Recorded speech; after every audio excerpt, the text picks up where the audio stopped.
पहलुओं पे संबोधित करें।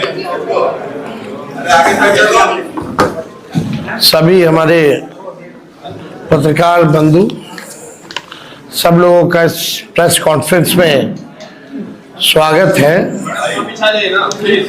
और आप सब लोग जान रहे हैं कि चुनाव प्रचार जो है कल समाप्त हो गया और कल यानी 11 नवंबर को मतदान होना है। हमको लगता है कि हमने लगभग 165 रैलियां जो है 171 जो है जन सभाएं चुनाव के दौर में हम लोगों ने किया है, जो हमको लगता है कि सबसे अधिक है। यानी कोई ऐसा जिला नहीं बचा या ब्लॉक नहीं बचा जहां हम नहीं गए, और हर जगह लोगों का जो मूड देखने को मिला वो बदलाव कर रहा, बढ़ चढ़ करके, चाहे कोई जात के भाई हो, कोई वर्ग के हो, कोई धर्म के हो, सब लोगों ने पहले चरण में जो है मतदान किया। और एक ही बात थी कि 20 साल पुरानी जो सरकार है, 20 साल में सबसे ज्यादा गरीबी, पलायन, बेरोजगारी, ना कारखाना, ना फैक्ट्री, ना उद्योग, ना धंधा, सबसे ज्यादा पलायन, शिक्षा चिकित्सा चौपट, प्रति व्यक्ति आय में सबसे पीछे बिहार। यानी आप कह सकते हैं कि बिहार के लोगों का ये कहना है कि 20 साल राज करने के बाद भी एनडीए ने बिहार को सबसे अंतिम पायदान पर लेकर के गए, बल्कि 20 साल में डबल इंजन चाहती तो बिहार को नंबर 1 स्टेट बना सकती थी। 11 साल केंद्र में, 20 साल राज्य में। लोग जो है बड़ी संख्या में लोगों ने पलायन किया है बिहार से, 4-5 करोड़, पढ़ाई के लिए, कमाई के लिए, दवाई के लिए लोगों को जो है बाहर जाना पड़ता है। अब बिहार के लोगों को है कि आगे बढ़ना है। अब बिहार के लोगों को सुख सुविधा बिहार में चाहिए। कोई परिवार बिछड़े ना, केवल होली और छठ में ना मिले, बल्कि जिंदगी भर जो है साथ रहे। और बिहार में पढ़ाई, दवाई, कमाई की व्यवस्था हो, उद्योग धंधे, फैक्ट्री लगे, फूड प्रोसेसिंग यूनिट लगे। लोग अब ये चाहते हैं। इसलिए मेरा कहना है कि 171 जो हम लोगों ने रैलियां की पूरे बिहार में, एक सुर से एक आवाज आ रही थी कि इस बार बदलाव चाहते हैं, परिवर्तन चाहते हैं। और पहले लोगों ने इस आधार पे वोट किया। अब आपको हम बताना चाहेंगे कि बिहार के लोग जो है इस बार इतिहास रचने जा रहे हैं, और इस बार नौकरी वाली सरकार लाने जा रहे हैं, कलम राज को लाने जा रहे हैं। अब बिहार केवल सुर्खियों में नहीं रहेगा, बल्कि अब बिहार सफलताओं में गिना जाएगा। बिहार जो है सबसे विकसित राज्य जो है वो बनेगा। 20 सालों में केवल सुर्खियों में रहता है, सफलताओं में कहीं आप देख लीजिए, इवन सदन में भी भाजपाओं के नेताओं से, एनडीए के नेताओं से, मुख्यमंत्री जी से, दो बेकार के जो उप मुख्यमंत्री हैं उनसे हमने पूछा कि एक काम बता दो जिसमें बिहार पूरे देश में नंबर 1 हो। किसी के पास जवाब नहीं। सदन की बात बता रहे, कई बार हमने पूछा, किसी के पास कोई जवाब नहीं था। लेकिन अब जो है 14 तारीख के बाद बिहार जो है सफलताओं में गिना जाएगा, सबसे विकसित राज्यों में बिहार जो है गिना जाएगा, जहाँ फूड प्रोसेसिंग यूनिट्स लगेंगे, जहाँ एग्रो बेस्ड इंडस्ट्री लगेगी, जहाँ पढ़ाई, दवाई, कमाई, सिंचाई की अच्छी व्यवस्था होगी, जहाँ आईटी हब होगा, एजुकेशनल सिटीज होंगे, सुपर स्पेशलिटीज हॉस्पिटल बनेंगे और किसी बिहारी भाई को दूसरे राज्य ना जाना पड़े, ऐसा बिहार जो है हम लोग बनाएंगे। अब चुनाव आयोग से कई हमारी सवाल हैं जो हम पूछना चाहते हैं। हालांकि आप लोगों ने तो सराय रंजन या समस्तीपुर का देखा ही होगा कि पर्चियां जो है किस हिसाब से वीवीपैट का फेंका हुआ था।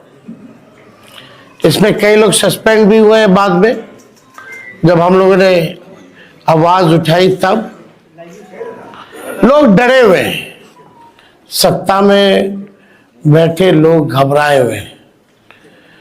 कल हमने एक वीडियो भी जारी किया था, आप लोगों ने देखा होगा कि भाई केंद्र मंत्री, गृह मंत्री को कोई काम नहीं है। पटना में लगातार कई दिनों से डेरा बनाए हुए हैं, कई बड़े बड़े अधिकारियों को बुलाया गया है, निर्देश दिए गए हैं, अपने रेंज का देखना है उनको, कहां डिस्टर्ब करना है, किन किन व्यक्तियों को चुनाव से पहले उठाना है। मतलब सीएम हाउस से भी एकाध रिटायर्ड अधिकारियों द्वारा लगातार फोन जा रहा है बड़े बड़े जिला के अधिकारियों को, रेंज वाले जितने अधिकारी हैं, बुलाया जा रहा है, निर्देश दिया जा रहा है। तो ये बौखलाहट बताती है कि ये लोग जाने वाले हैं। हम लोगों की पैनी नजर है, जनता एक पांव पे खड़ी है। हम तो चाहेंगे कि जितने अधिकारी, सूचना हमको उन्हीं अधिकारियों से मिली है जिनको ये निर्देश दिए गए। तो हम तो कहना चाहते भाई, जनता एक पांव पे खड़ी है। संविधान का जिन लोगों ने शपथ लिया है, न्यायपूर्ण काम करें, दबाव में ना करें, वरना इस बार जनता जो है मुंह तोड़ जवाब देगी। सब लोगों की नजर है अधिकारियों पर, प्रशासन पर। जनता सजग है, सब लोगों पर जो है नजर डाली हुई है। बात अब देखिए, इलेक्शन कमीशन पहला चरण का मतदान कब हुआ? 6 नवंबर को।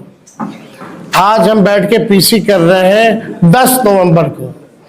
4 दिन बाद भी आंकड़े जो है सार्वजनिक नहीं किए गए हैं कि पुरुष ने कितने मतदान किए और महिलाओं ने कितने मतदान किए।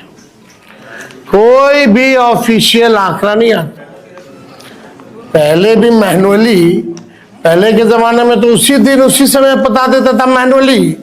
आजकल तो टेक्नोलॉजी का जमाना है, फिर भी ये आंकड़ा क्यों छुपाया जा रहा है, सबसे बड़ा मेरा प्रश्न है। 4 दिन हो गया, यानी आप समझिए, मान लीजिए 11 को अगर वोटिंग है और 14 को रिजल्ट है, तो आपको 14 तक पता ही नहीं चलेगा कि कितने पुरुष और महिलाओं ने वोटिंग की। This is a joke.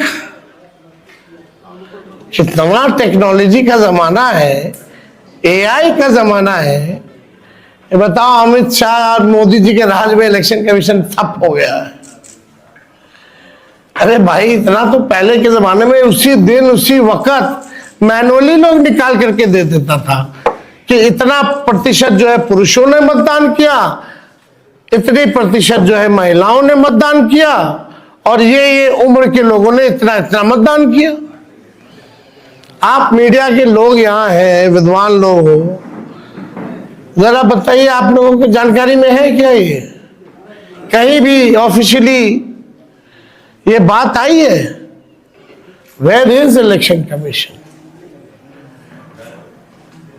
मतलब भाजपा जितना पाप करेगा सब पे पर्दा इलेक्शन कमीशन डालेगा। भाजपा पाप करता रहे, इलेक्शन कमीशन उसका पाप धोता रहे। इलेक्शन कमीशन टूल बन गया, लग रहा है मर गया है। ये तो सिंपल सी बात है भाई। विदेशों में कितना देश का नाम बदनाम करेंगे। विदेशी पत्रकार भी अगर पूछेंगे भाई कितना रेशियो है, 4 दिन हो गया चुनाव को, अब तक नहीं आया, तो देश का तो मजाक उड़वा रहे हैं लोग। तो हम तो जानना चाहेंगे कि भाई जल्द से जल्द दे दो।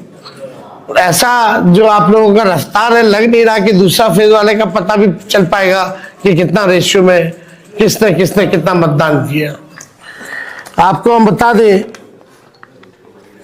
कि सीसीटीवी लगातार जो है कई जगह जो है जो स्ट्रांग रूम का वो जो है बंद आ रहा है। उसमें हमारे पार्टी के लोग सजग हैं और कहीं भी कुछ आता है तो हम लोग कंप्लेन भी करते हैं। लेकिन ये बार बार लगभग हर जगह जो है स्ट्रांग रूम का जो सीसीटीवी है वो बंद हो जा रहा है। आखिर क्या कारण है?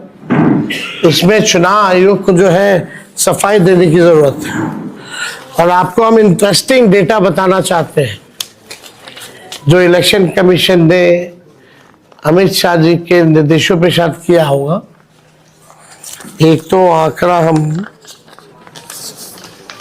आप लोगों के सामने रखना चाहते हैं। ये आंकड़ा भाजपा या एनडीए शासित इन राज्यों से आए हैं जवान।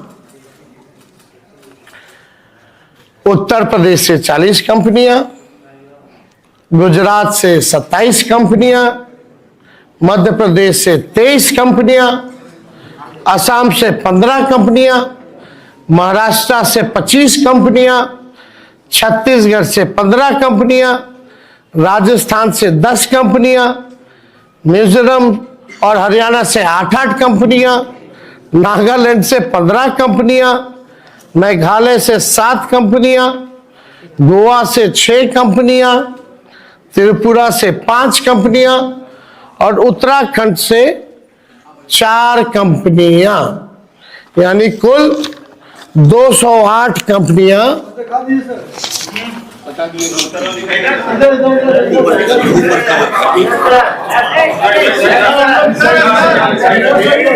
अल्लाह। चलिए देखिए, यानी 208 कंपनियां भाजपा शासित राज्यों से उनकी पुलिस आई है। पहले बिहार विधानसभा चुनाव 2025 में सुरक्षा और निगरानी की व्यवस्था के लिए ये गंभीर सवाल जो है खड़ा हुआ है। ये गंभीर सवाल खड़ा हुआ है। बंगाल, कर्नाटका, तमिलनाडु से क्यों नहीं मंगाए भाई? झारखंड बगल में, यूपी का आ रहा है, मध्य प्रदेश का आ रहा है, झारखंड अब बंगाल का क्यों नहीं आ रहा? दोनों बॉर्डर के इलाके में है। तो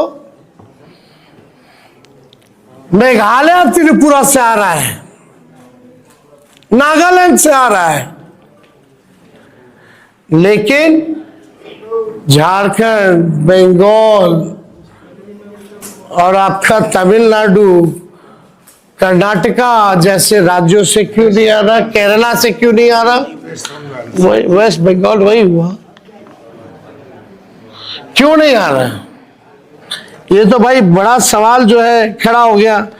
पुलिस ऑब्जर्वर में तो मतलब आप कहीं तो जो असंतुलन है, ये जो भी 243 विधानसभा में 68% पुलिस ऑब्जर्वर बीजेपी शासित राज्यों से। आप समझ जाइए, 68% पुलिस ऑब्जर्वर जो है वो बीजेपी शासित राज्यों से हैं। पहले ये जितने भी लोग होते थे वो CAPF यानी सेंट्रल केंद्रीय अर्धसैनिक बल के जो लोग होते थे उनको लगाया जाता था ताकि निष्पक्ष जो है ऑब्जर्विंग जो है वो हो। लेकिन इस बार 68% यानी हमने आपको आंकड़ा दिया 208 कंपनियां भाजपा शासित राज्यों में से। अब ये तो देख लीजिए, अमित शाह जी आए इसीलिए ना, डेरा काहे जमाए हुए हैं गृह मंत्री, देश में थोड़ी और कोई काम है। जहां चुनाव है वहां बेईमानी वाला काम है, पूरा धन बल छल कपट सब लगा रहे, कोई चीज का कमी नहीं छोड़ रहे। लेकिन फिर भी ये अमित शाह बिहार को उपनिवेश बनाना चाहते हैं, बाहरी लोग कब्जा करना चाहते हैं, बिहारी होने नहीं देगा। इस बार करारा जवाब मिलेगा, जनता से अब मिल रहा है। ये लोग बौखलाहट में इस तरह का काम कर रहे हैं क्योंकि इनको पता है कि लोग जो है जाने वाले हैं। अब सवाल देखिए, मोदी शाह जी ने बिहार को जितना बदनाम किया, जो बात बिहार के बारे में बोल रहे हैं, क्या वो गुजरात के बारे में ऐसा बोल सकते हैं? गुजरात में क्या क्या बातें करेंगे, वो फैक्ट्री की बात करेंगे, उद्योग की बात करेंगे, और यहाँ अगर उनकी पूरी भाषा, पूरा वाक्य देखिएगा या शब्दों का चयन देखिएगा तो नेगेटिव, नकारात्मक। मतलब हम लोग भी चाह रहे थे कि भाई प्रधानमंत्री जी आ रहे हैं, इतना सभा किए हैं ऑफिशियली अनऑफिशियली, कम से कम एक रोड मैप, एक विजन तो बता दो प्रधानमंत्री जी कि आप अगला 5 साल बिहार को कैसे आगे बढ़ाइएगा। 11 साल तो बढ़ा नहीं पाए प्रधानमंत्री रहते हुए, 20 साल में बिहार आगे बढ़ा नहीं। अब जो है जुमलेबाजी और तरह तरह के गाने फाने जो है गा रहे, कोई मतलब नहीं है। प्रधानमंत्री आजकल लगता है कि भाई पता नहीं कौन सा वेब सीरीज देख रहे हैं भाई, इतना फुर्सत का समय प्रधानमंत्री के पास, कौन सा वेब सीरीज प्रधानमंत्री देख रहे हैं समझ में नहीं आ रहा। तेजस्वी यहां कलम बांटता है, नौकरी बांटा, आपको नजर नहीं आया प्रधानमंत्री जी? हाँ, प्रधानमंत्री जी ने जितना इनको सम्राट चौधरी, दिलीप जायसवाल, मंगल पांडे का भ्रष्टाचार और फर्जीवाड़ा नहीं दिखा, क्या सवाल प्रधानमंत्री जी इन लोगों से किया? नहीं करेंगे ना। सम्राट चौधरी ने क्या क्या किया है भाई, दिलीप जायसवाल जी का क्या क्या है, मंगल पांडे का क्या क्या है, अशोक चौधरी वगैरह लोग छोड़िए, कितना ऐसा लिस्ट हम लोग गिनाएंगे। कोई सवाल तो नहीं करता इन लोगों से प्रधानमंत्री जी। और आपको तो बिहार के दुर्दांत अपराधियों के साथ मंच साझा किया। क्या प्रधानमंत्री की नजर हुल्लास पांडे, मनोरमा देवी, आनंद मोहन, सुनील पांडे, राजवल्लभ, आनंद सिंह साधु महात्मा लगते हैं? ये प्रधानमंत्री को बताना चाहिए, क्या वो साधु महात्मा है? ये लोग मंच साझा कर रहे थे। और तो और छोड़िए, सृजन घोटाले वाले मुख्य आरोपी विपिन शर्मा का विशेष पास बनवा कर करके उन्होंने एयरपोर्ट पर बुला करके पीठ ठोका है। आप समझ जाओ, वाह रे वाह प्रधानमंत्री जी, कथनी और करनी में कितना अंतर है। थोड़ा सा भी तो लज्जा आना चाहिए कि बोल क्या रहे हैं, कर क्या रहे हैं। थोड़ा सा अपना पुराना भाषण ही बिहार का पढ़ लीजिए। आपको तो बिहार आने में शर्म आना चाहिए था, फिर भी आपने जो है कोई मर्यादा नहीं रखी। सृजन घोटाले वाले विपिन शर्मा को बुला के पीठ ठोक रहे हो भाई, जो मुख्य आरोपी है, विशेष पास बनवा करके। अनंत सिंह, उल्लास पांडे, राजबल, मनोरमा देवी, आनंद मोहन, सुनील पांडे बड़े अच्छे लोग हैं। ये लोग तो कुछ चलाते नहीं है, मिलता नहीं है ना। ये लोग तो भोलेनाथ पे दूध चढ़ाते हैं, है ना। वही है, भाजपा में जाओगे तो पाप धुल जाएगा। गंगा जी में नहाइएगा, गारंटी नहीं है कि भैया पाप धुले कि ना धुले, लेकिन आस्था हम लोगों की है गंगा जी के प्रति। लेकिन ऐसे ऐसे लोगों की आस्था गंगा जी से ज्यादा मोदी जी और अमित शाह में है। कुछ करेंगे, पाप धुलने की गारंटी जरूर है। यही हो रहा है। अब हम क्या क्या हम बोले, अब तो हमको तो बोलना भी ठीक नहीं लगता। अब बताइए, 30,000 करोड़ रुपया चुनाव में रिश्वत दी गई, 10-10 हजार रुपया, टोटल कितना? 30,000 करोड़। चुनाव आयोग मौन, चुनाव के दिन भी खाते में आ रहा है पैसा 10,000। ये रिश्वत नहीं है तो और क्या है भाई? फिर भी जनता इनको करारा जवाब दे रही है। क्या इन लोगों ने नहीं किया इस पूरे चुनाव में? दिल्ली में 1 साल हो गया, दिल्ली में क्या क्या वादा आया, और इन लोगों ने रिश्वत जो दी है वो तो कर्जा है। हमको लगता है कि हमने लगभग 165 रैलियां जो है, 171 जो है जन सभाएं चुनाव के दौर में हम लोगों ने किया है, जो हमको लगता है कि सबसे अधिक है। यानी कोई ऐसा जिला नहीं बचा या ब्लॉक नहीं बचा जहां हम नहीं गए। और हर जगह लोगों का जो मूड देखने को मिला वो बदलाव कर रहा, बढ़ चढ़ करके, चाहे कोई जात के भाई हो, कोई वर्ग के हो, कोई धर्म के हो, सब लोगों ने पहले चरण में जो है मतदान किया। और एक ही बात थी कि 20 साल पुरानी जो सरकार है, 20 साल में सबसे ज्यादा गरीबी, पलायन, बेरोजगारी, ना कारखाना, ना फैक्ट्री, ना उद्योग, ना धंधा, सबसे ज्यादा पलायन, शिक्षा चिकित्सा चौपट, प्रति व्यक्ति आय में सबसे पीछे बिहार। यानी आप कह सकते हैं कि बिहार के लोगों का ये कहना है उन किसानों के लिए मुफ्त जो है वो की जाएगी।